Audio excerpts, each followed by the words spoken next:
Siddhaswarupananda, Paramahamsa namine, Madana Sarvaya, Radha Krishna Prestayati.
Jaya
Paramahamsa.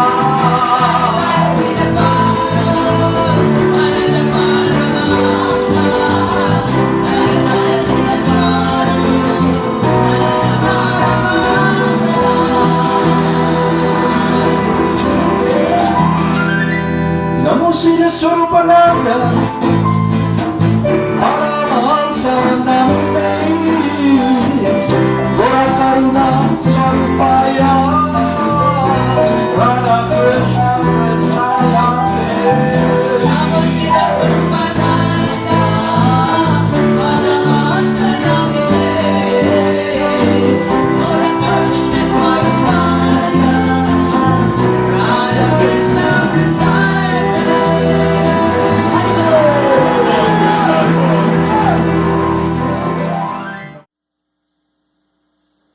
So here, the example of Lord Balaram is setting up an example that we should not imitate him. So after killing Romarsan Sutta, he was requested by the Brahmanas, all the saintly person, to atone and also set an example to all of us that we should not imitate Lord Balaram. The Lord replied, "Yes, I must atone for this action, which have been proper for me, but improper for others. Therefore, I think it is my duty to execute a suitable act of atonement and join in the authorized scripture. Simultaneously, I can give this Romaharsan Sutta life again with a span of long duration, sufficient strength and full power of the senses. Not only this, if you desire, I shall be glad to award him anything else which you may ask. I shall be very glad to grant all this boon in order to fulfill your desires." The statement of Lord Balaram definitely confirms that the Supreme Personality of Godhead is free to act in any way. Although it may be considered that his killing of Romarsan Sutta was improper, he could immediately counteract the action with greater profit to all. Therefore, one should not imitate the action of the Supreme Personality of Godhead.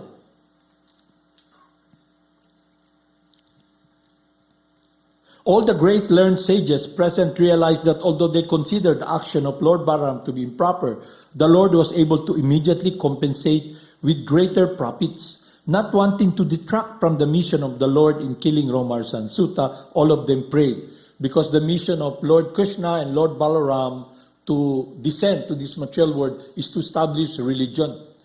Religion, when we speak of religion, to establish the will of the Supreme Person, especially His loving relationship with all of us.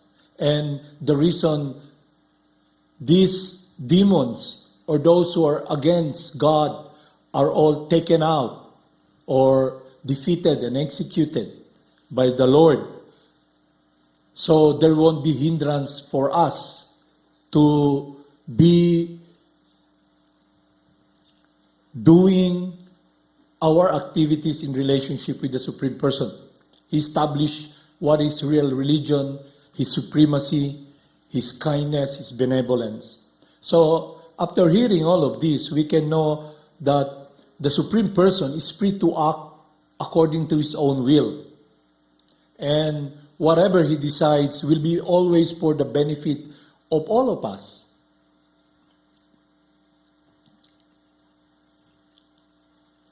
Not wanting to detract from the mission of the Lord in killing Romarsan Sutta, all of them prayed, "Our dear Lord, the uncommon use of your kusa weapon to kill Romarsan Sutta may remain as it is. Because you desire to kill him, he should not be brought to life again. At the same time, your Lordship may remember that we sages and Brahmanas voluntarily gave him long life. Therefore, such a benediction should not be nullified. Thus, the request of the learned Brahmanas in the assembly was ambiguous, because they wanted to keep intact the benediction given by them that Romarsan Sutta would continue to live until the end of the great sacrifice. But at the same time, they did not want to nullify Balaram in killing him. Balaram's killing him. The Supreme Personality of Godhead therefore solved the problem in a manner befitting his exalted position.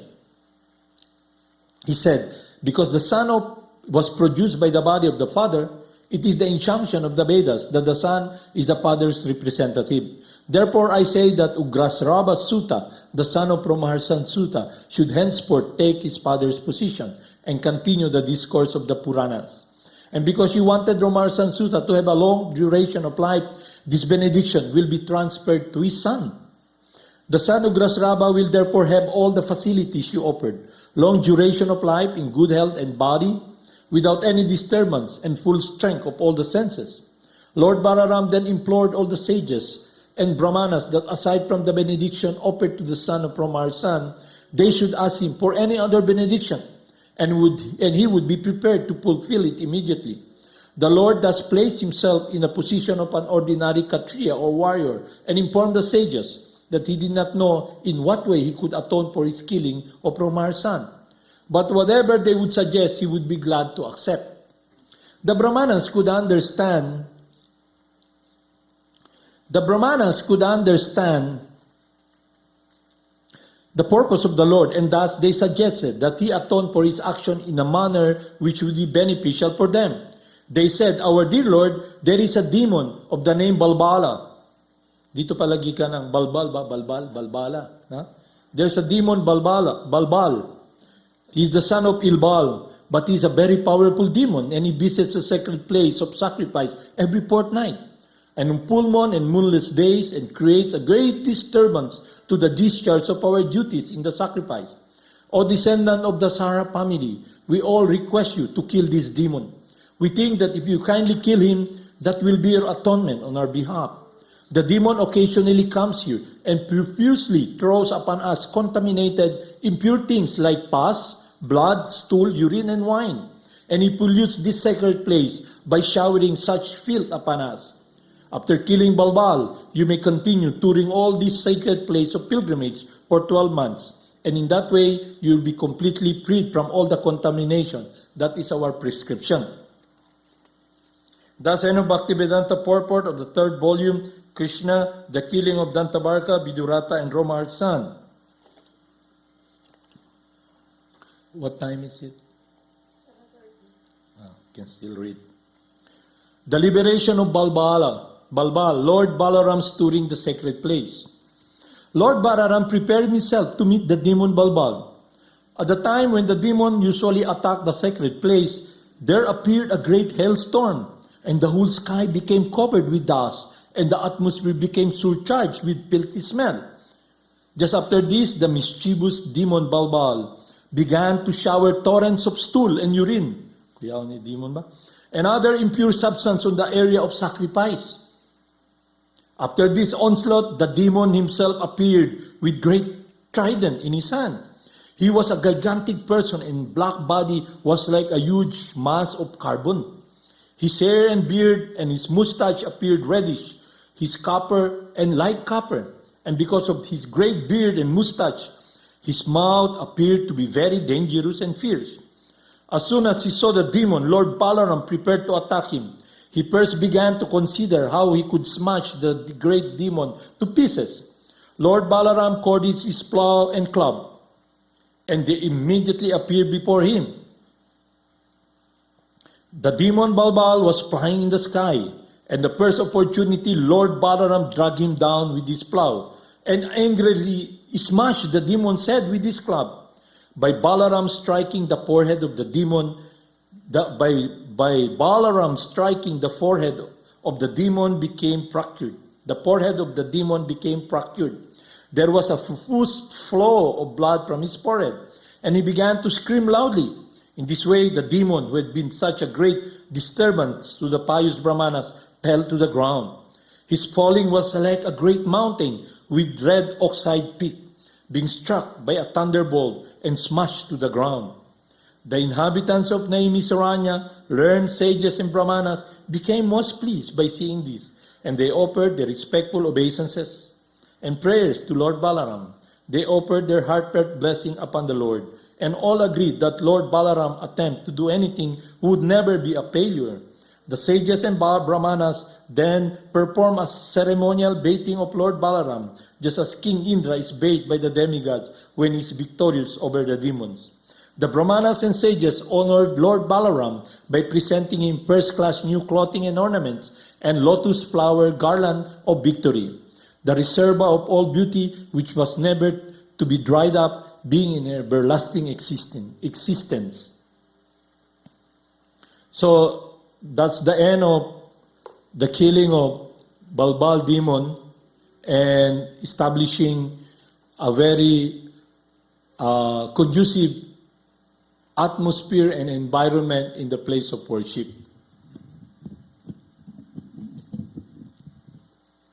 So I'd like to discuss 2 points here that has been a misconception when we do and decide and perform activities in focus that is not in harmony with the will of God.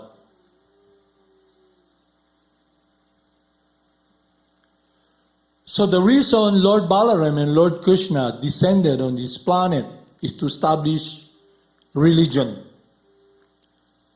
So we can be protected and be in harmony with His will. So, sitting on a Vyasasan, if someone sits on the Vyasasan, he should be representing the disciplic succession. And Maharaj Nimi, when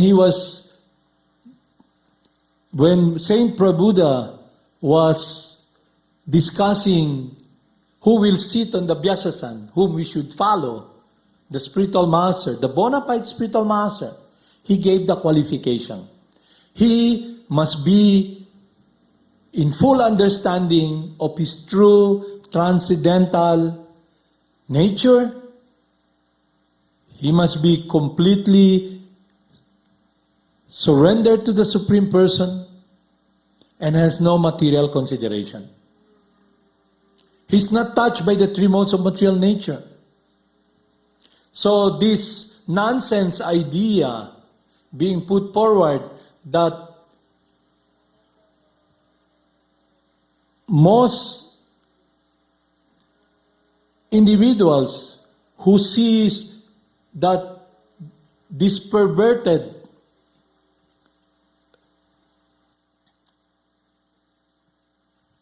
idea and activities and action that just sitting on a Vyasasan will make one the representative of God. So it's not the chair. So when a person is not really in a situation or a position or on a transcendental level as what Maharaj Prabhupada is advising us whom we should follow, the person may be sitting on a Vyasasan. He may be like a shell, but no substance. So what happened was when Lord Balaram came, and supposedly this person is supposed to pass on the science, the teachings of the Puranas, the Vedas, the science of devotional service to all the saints and sages who are in focus, in meditation, to be close with God, to be the advisor of all of us. So they must be with wisdom and understanding. The person sitting on the Vyasadan is not really the representative of God. So what are the qualifications of the representative of God? So in our situation now, we are being advised by Saint Prabhupada that the representative of God has no material consideration, meaning he's not touched. He is not considering enjoyment in the mode of goodness, in the mode of passion and ignorance. He has no material consideration. Just like so-called spiritualists posing as representative of God, when they pass on, they pose as representative of God, there is always an intent to get something from the followers, either in the form of material amenities, money. So money. Why is transcendental meditation charging $2,000? Na? Because the leader is afraid that if he doesn't have money, how can he support his upkeep? He may die, you know. So the spiritual master is someone who has no material consideration. Not only that, he's master of his senses. He has a pure heart. He's simply on a transcendental world of the pure devotional service, as exemplified by Haridas Thakur, Bali Maharaj, and all the great spiritual teachers who are authorities to teach us how to love God. So this material consideration has permeated because someone who is not the representative of God, who does not know God, who has no spiritual understanding, will be posing as authority to represent God. And the basis for posing is what comes out of his or her outlook and decision-making based upon material consideration. That person is a conditioned living entity. He's under the jurisdiction of the three modes of material nature. So we must be very careful whom to follow. And not only that, we should not fall into this pit, into this abyss, thinking that to be sitting on a Byasasan, we got it made. Or some in our situation, we're given the opportunity to come in contact with the representative of God. And he works in a place, somewhere in the Pacific, Hawaii, is there. And this false idea being put forward by some people, spiritual life is going to that place. And when they're there already, they think they got it made. And they're given opportunity to serve the spiritual master. And instead of seeing that as an opportunity to be able to taste this devotional loving service, they put forward their material consideration. Now, because they're given this opportunity to pass on, instead of passing on the transcendental science, they pass on what is in their mind, material consideration. And how is that? Instead of appreciating the opportunity to be situated under the lotus feet of the spiritual master, guided by the third prayer of Lord Chaitanya, and experiencing the sweetness, the happiness of rendering loving service, and passing on that kindness, that benevolence, to be able to communicate to people, to individuals, to do what our Gurudev is doing, rendering loving service to his spiritual master, passing on what he received from his dear Gurudev in kindness, in love, and appreciating how fortunate he is.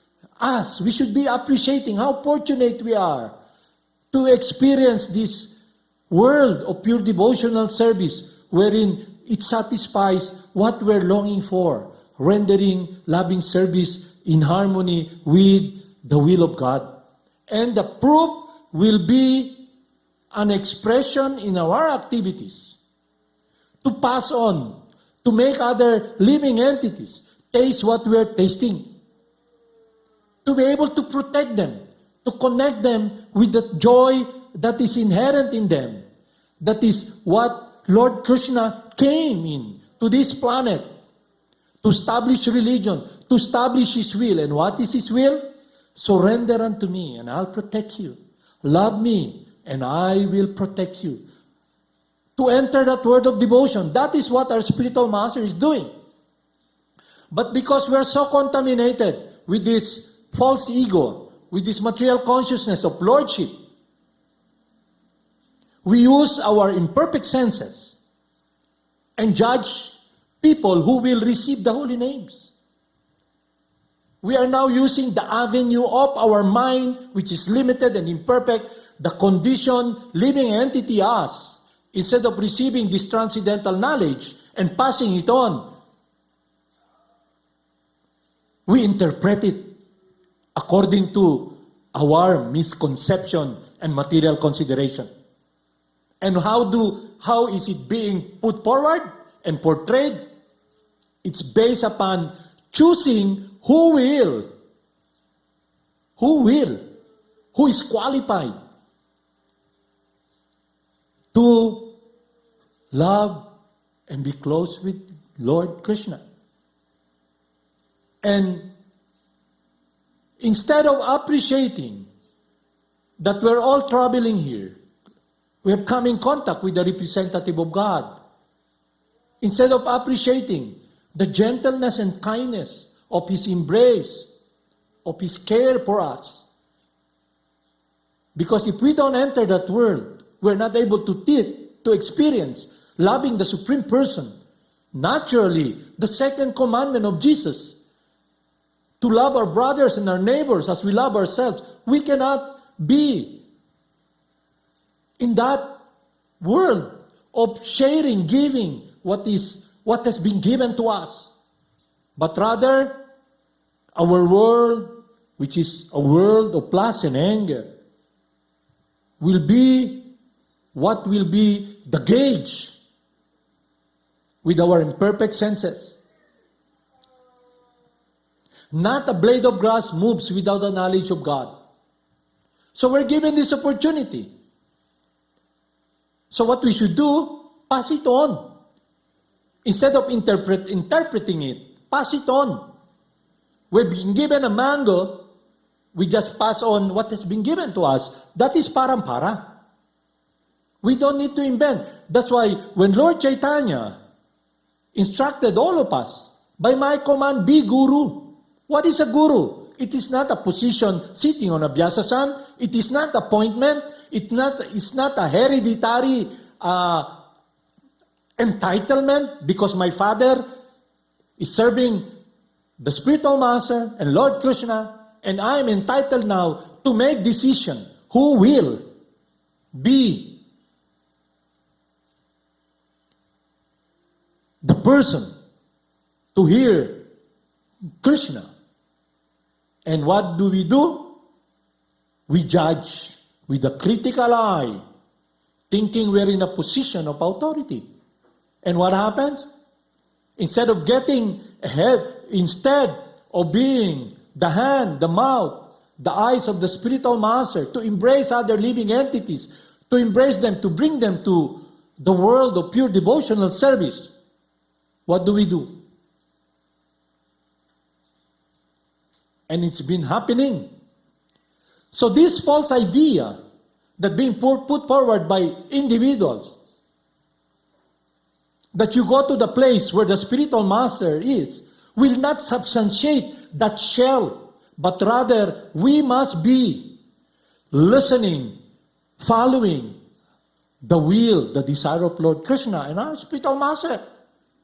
And what is the manifestation of someone who is not in that situation? Look at the life of what happened to Romaharsan Sutta. He was killed by Lord Balaram because he is so arrogant.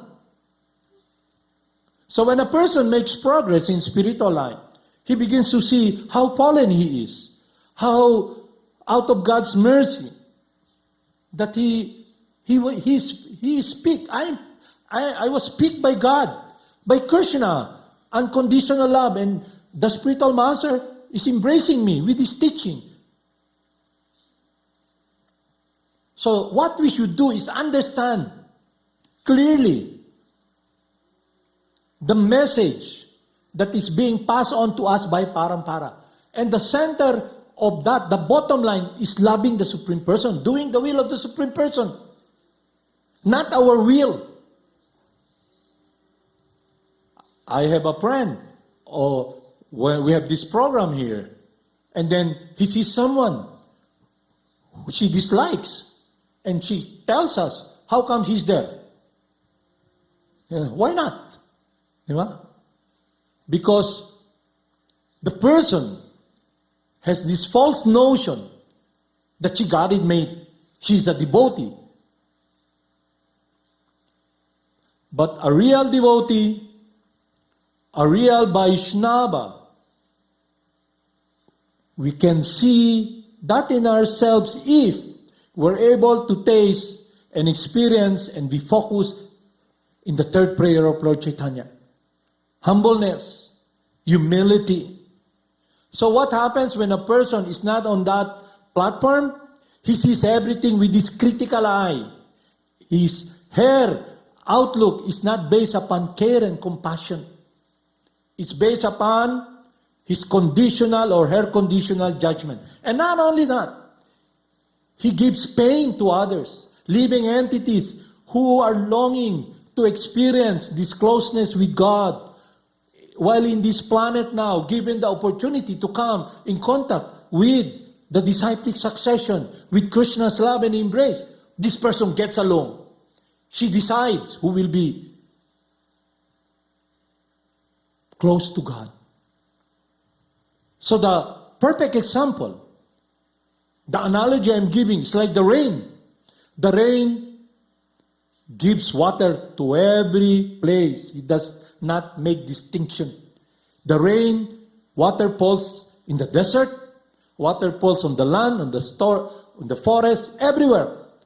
So this, since Lord Chaitanya, our spiritual master, comes here and canvas and invites us to be in harmony with that love, the will of God, then we can assess if we're making progress.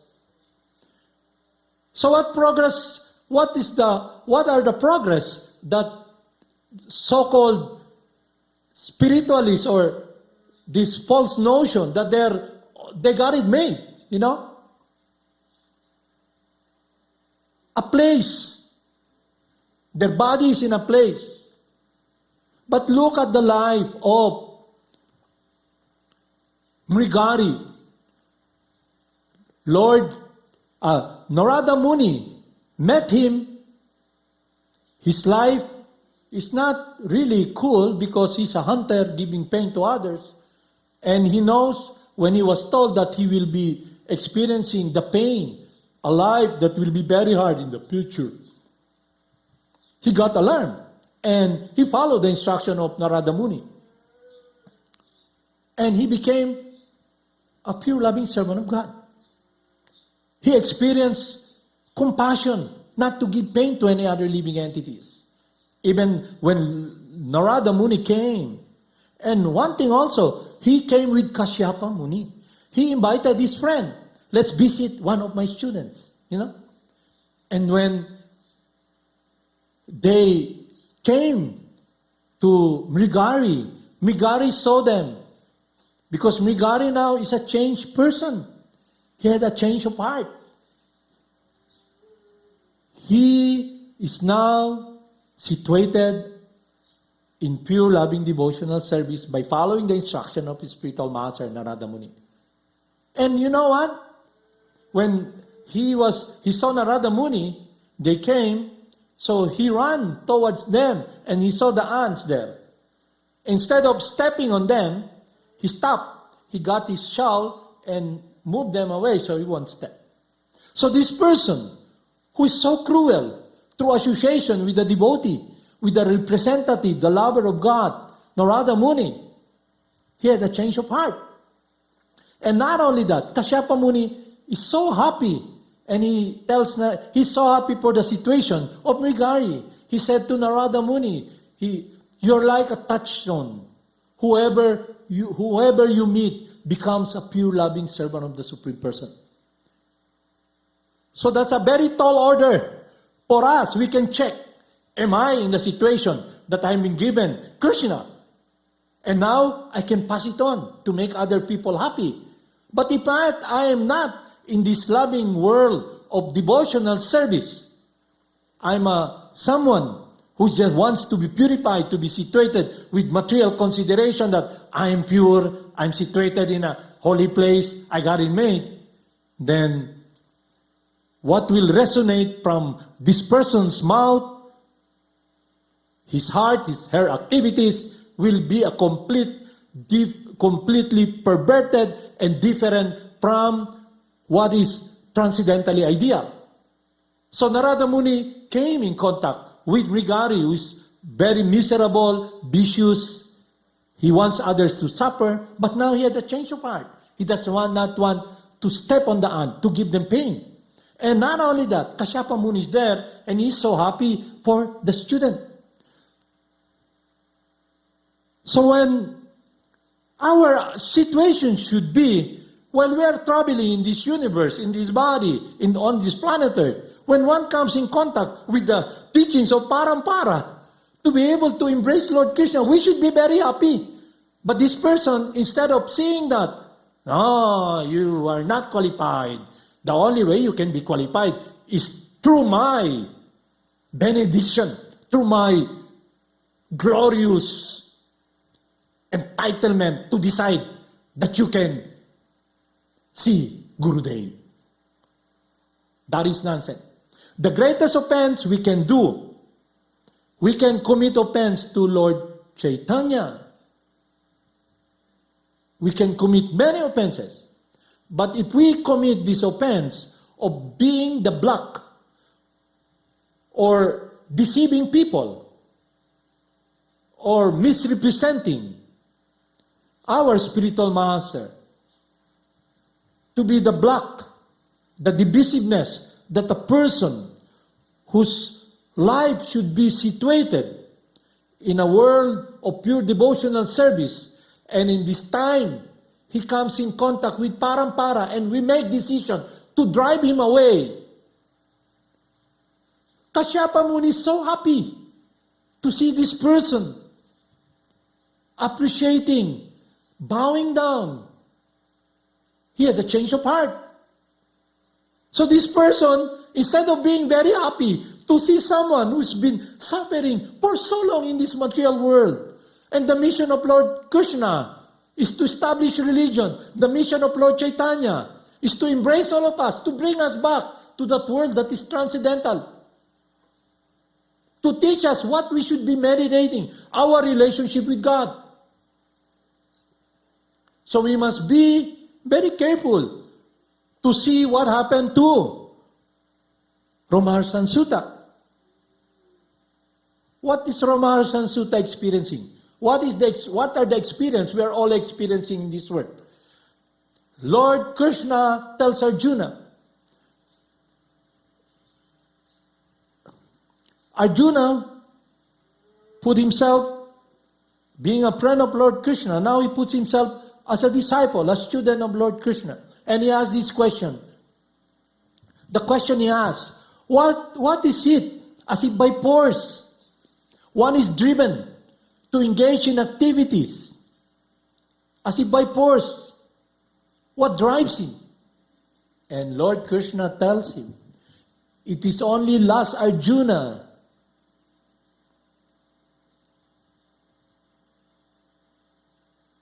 that covers the person, and this lust becomes into wrath or anger. And he tells Arjuna, the enemy is situated in the mind, because in the mind, lust is situated, anger is situated, and greed is situated in the mind. The three doors that leads to hell. So we can check in ourselves that if we're making progress, we must be, if we're really happy in the service of Lord Krishna, then it will be natural for us to be in harmony with the second teachings. Because it's a science we follow. That if you're loving God, naturally, like watering the root of the tree, all the leaves and branches will be nourished. And not only that, our meditation will not be dictated by the enemy situated in the mind. what are our motivation? All of us. It's all about ourselves. In false bodily identification, it's about lust. Trying to find fulfillment in this temporary world through the senses, dictated by the mind and the desire. And how does it happen? Because we have an environment and our activities are centered around this material world. A self-centered activity in a self-centered consciousness. It's all about us. So definitely we will be dwelling with what's in the mind when we are contaminated with material disease. So the first point that Lord Krishna wanted us, Lord Chaitanya wanted us to experience is the purification of the heart and the mind. And it is not through our own power. It is through the power of God Himself, the Supreme Purifier. Have you seen the sun? There's so many here. You see all the contaminated water. But through evaporation, by the heat of the sun, it will evaporate, condensation, and turns into cloud. Have you noticed when it falls down? It's not anymore contaminated. It's pure water. Huh? You understand? So coming in contact with the holy names, God Himself will be the one to embrace us, purify us, touch our heart. So the person who is given this opportunity should not make the decision who will be qualified to listen to Gurudev and given the opportunity to pass on this transcendental knowledge should not be choosy whom. And what does it imply? It points to this power trip, lordship, like Romaharsan Sutta. It's a very lonely world, a hard world, a painful world. And out of God's compassion, He snapped away from that situation. Because during the time Lord Krishna came here, all those who were killed were all purified. So we're given this process by our spiritual master Krishna Himself. So the process is supposedly to be pleasing to our Gurudev, to Krishna. We should just simply pass on what we have heard, not interpret it, pass on the holy names as what we have heard from our spiritual master, because Krishna will be the one to embrace them. But this material consciousness of trying to play Lord, this false ego, full of hardness, we now express our cruelty to others. Instead of love, we become very cruel. We become anxious. How come you listen to Srila Prabhupada that you did not pass by to me? I'm the authority. You know? They put themselves, they take position. You know? The safekeeper, the vanguard to protect the spiritual master. The only way we can be serving in harmony, in protecting our spiritual master, is to be in harmony with the teachings of Lord Chaitanya. Not interpret it, but listen carefully. Listen. Live the life of a devotee. Apply the teaching. Love Lord Krishna and pass on this message. You should be loving the Supreme Person, just like Lord Jesus Christ, who specifically emphasized. What did He emphasize? Love the Father with thy whole heart, thy whole mind, thy whole being. Love Him. That is His message. So we should not be misguided. We should become free from this lordship of, trying to portray ourselves.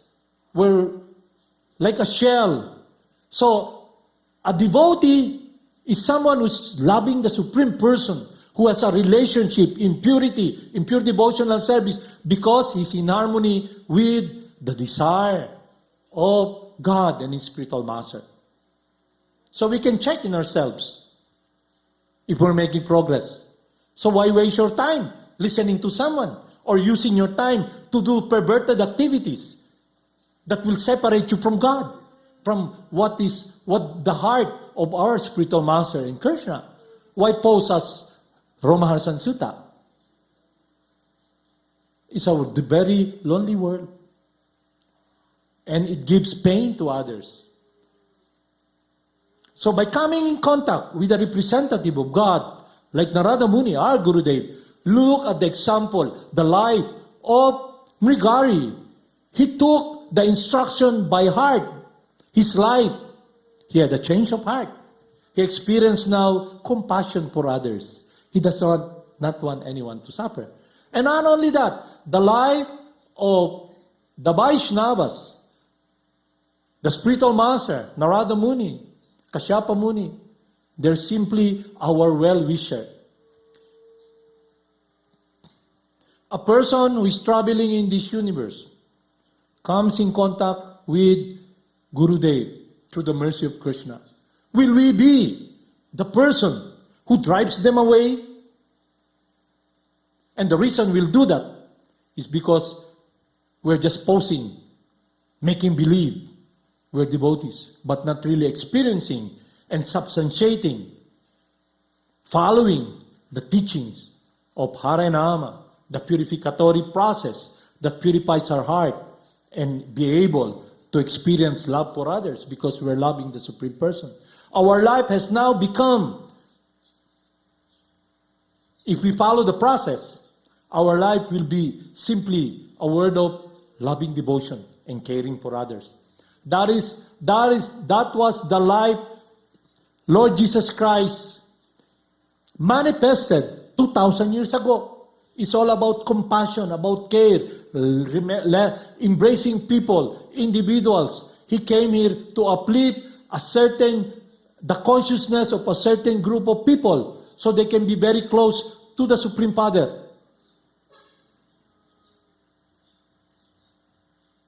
So we should not misinterpret the life, the teachings of the spiritual master and Lord Krishna. We must be experiencing the third prayer of Lord Chaitanya. One should chant the holy names of the Lord in a humble state of mind, thinking himself, feeling himself lower than the straw in the street, more tolerant than the tree, devoid of all sense of false prestige, and ready to offer all respects to others. In such a state of mind, one can chant the holy names of the Lord constantly. Because the holy names of the Lord is loving God. You enter that world, you want others to be happy. That it negates what's in your mind. The cruelty in the mind, the lust, the greed, it's sidestepped. Because we now want to please the person we're loving.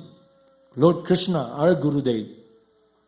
If we're not in that situation, then we're in this predicament that we may be following the example of someone like Ramaharsan Sutta, who has not transcended the three modes of material nature. By my command, Lord Chaitanya tells, be Guru, chant the holy names, pass on love for God to all. That is the life of someone who is doing the will of God. So we're given this opportunity. So we may differ in qualification because we're individuals. You may be a teacher, you may be a mother. But through the guidance of Lord Krishna, the bottom line is to do the will of God. Love Krishna, and everything will be taken care of. So we can check if we have this anger, we don't care for others. The reason is we're not making progress. We're still hard-hearted. We're not concerned. It's all about us. It's a selfishness we experience. And we're still in this world of doing our will and wanting our will. So this false ego, thinking, sometimes they put in a situation, I'm humble, I'm humble, so I'm fallen, I should not tell the truth because I'm not a good example. This is nonsense. This is Maya. This is illusion. What we should do, pass on what has been given to us to do the will of God. and make everyone happy, and ourselves also experience the joy of Lord Krishna. The joy of Lord Krishna is to see all his children amiably serving him and loving him and in pure devotional service. And if we can be a part of the mission of our Gurudev, to help him, assist him, canvas with him, and invite them to chant the holy names. So it's up to Krishna when you give them the holy names. So that is the beginning of devotional service. Chanting the holy names is devotional service. So we can check ourselves when we are making progress. So Haribol Namaste.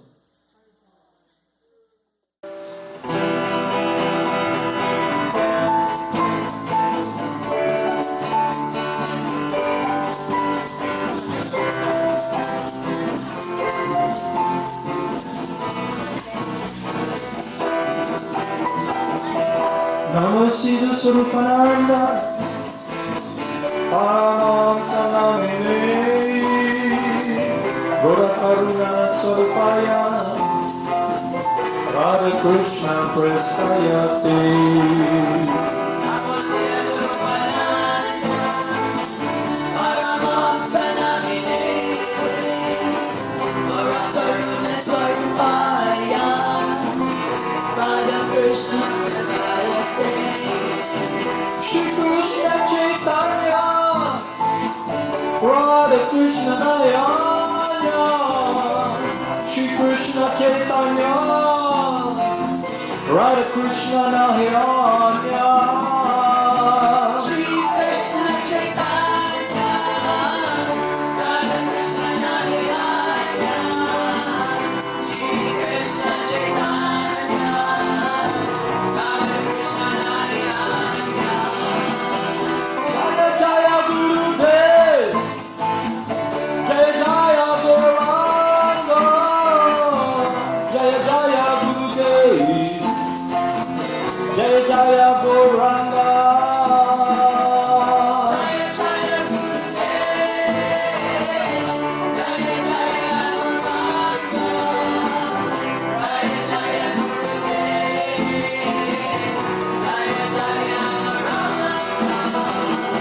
Jaya Jaya Srila Prabhupada, Jaya Jaya Gurudev, Jaya Jaya Srila Prabhupada, Jaya Jaya Gurudev, Jaya Jaya Srila Prabhupada, Jaya Jaya Gurudev, Jaya Jaya Srila Prabhupada, Jaya Jaya Gurudev. Jaya Jaya Siddhaswarupananda Paramahamsa, Jaya Jaya Siddhaswarupananda Paramahamsa, Jaya Jaya Siddhaswarupananda Paramahamsa, Jaya Jaya Siddhaswarupananda Paramahamsa. Bhakti Shri Krishna Chaitanya, Prabhu Nityananda, Shri Advaita Gadadhara, Shri Vasudeva Gaur Bhakta Vrita. Bhakti Shri Krishna Chaitanya, Prabhu Nityananda, Shri Advaita Gadadhara, Shri Vasudeva Bhakta Vrita. Hare Krishna, Hare Krishna, Hare Krishna, Krishna Krishna, Hare Hare, Krishna, Hare Rama, Hare Rama, Rama Rama, Hare Hare, Hare Krishna,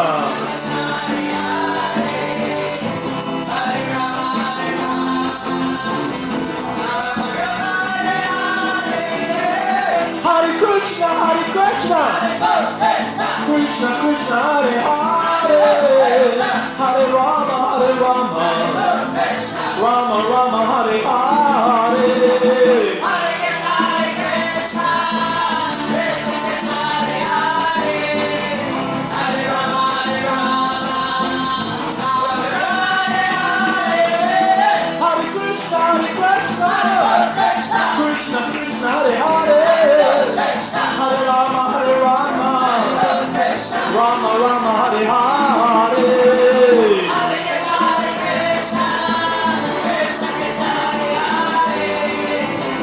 Rama, Hare Rama, Rama Rama,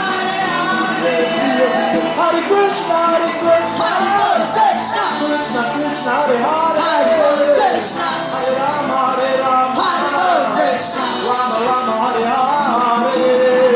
Hare Krishna, Hare Krishna, Krishna Krishna, Hare Hare, Hare Rama, Hare Rama, Rama Rama, Hare Hare, Hare Krishna, Hare Krishna, Hare Krishna, Krishna Krishna, Hare Hare, Hare Krishna, Hare Rama, Hare Rama, Rama Rama, Hare Hare. Hare Krishna, Hare Krishna, Krishna Krishna, Hare Hare, Hare Rama, Hare Rama, Rama Rama, Hare Hare, Hare Krishna, Hare Krishna, Hare Krishna, Krishna Krishna, Hare Hare Hare, Krishna, Hare Rama, Hare Hare Rama, Krishna, Rama Rama, Hare Hare. Hare Krishna, Hare Krishna, Krishna Krishna, Hare Hare, Hare Rama, Hare Rama, Rama Rama, Hare Hare, Jaya Jaya Gurudev, Hare Krishna, Jaya Jaya Gauranga, Hare Krishna, Jaya Jaya Gurudev, Hare Krishna, Jaya Jaya Gauranga. Jaya Jaya Gurudev, Jaya Jaya Gauranga, Jaya Jaya Gurudev, Jaya Jaya Gauranga, Jaya Jaya Shila Hare Prabhupada, Krishna, Jaya Jaya Hare Gurudev, Krishna, Jaya Jaya Shila Prabhupada, Hare Krishna, Jaya Jaya Gurudev. Jaya Jaya Srila Prabhupada, Jaya Jaya Gurudev, Jaya Jaya Srila Prabhupada, Jaya Jaya Gurudev, Jaya Jaya Siddhaswarupananda, Hare Ananda Paramahamsa. Krishna, Jaya Jaya Hare Siddhaswarupananda, Krishna, Ananda Paramahamsa. Jaya Jaya Siddhaswarupananda Paramahamsa, Jaya Jaya Siddhaswarupananda Paramahamsa. Namo Siddhaswarupananda, Paramahamsa Namine, Gora Karuna Swarupaya, Radha Krishna Prestaya Te. Namo Siddhaswarupananda, Paramahamsa Namine, Gora Karuna Swarupaya, Radha Krishna Prasaya Te. Hare Bol.